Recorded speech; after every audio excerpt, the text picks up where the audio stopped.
Od marta 2020. godine do danas na teritoriji Braničevskog okruga od koronavirusa obolelo je ukupno 54.396 osoba.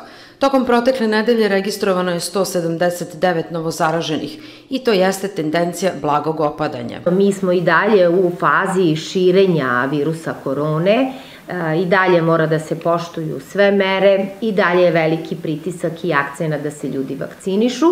Sve to je u odnosu na prethodni period već dalo neke rezultate. Ako je na nedeljnom nivou opština Požarevac 179, to je znači na dnevnom nivou oko 20-21 dvoje obolelih.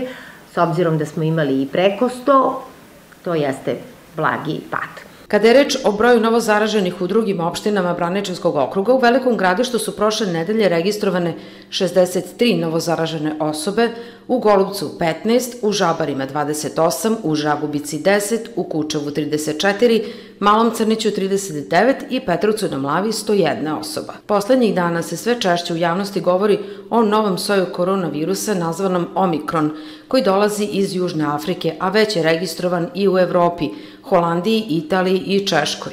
Taj soj je sada povećao rizik da ljudi koji su bili ranije pozitivni od COVID-a dobiju ponovo COVID.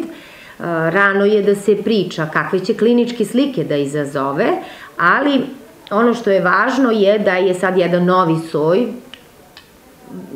prisutan ne samo u Južnoj Africi, prisutan je već i u Evropi, u Holandiji, Italiji i Češkoj. Pretpostavljamo da će doći i u našu zemlju. Ima više mutacija, brzo se širi, samo da se nadamo da ne daje neke teške kliničke slike.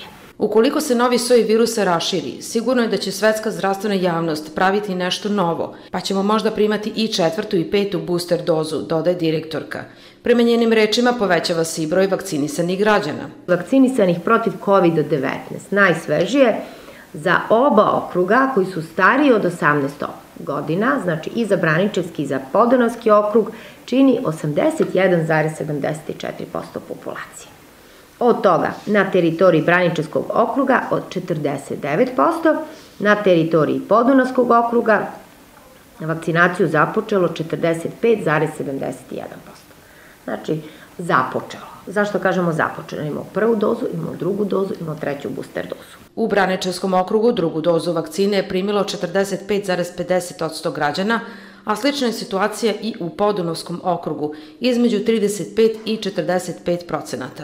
Treću takozvanu booster dozu je primilo u Požarevcu 24,13%, u Velikoj Plani 16%, odnosno u Braničevskom okrugu 21,60%, a u Podunavskom okrugu 20,60% građana.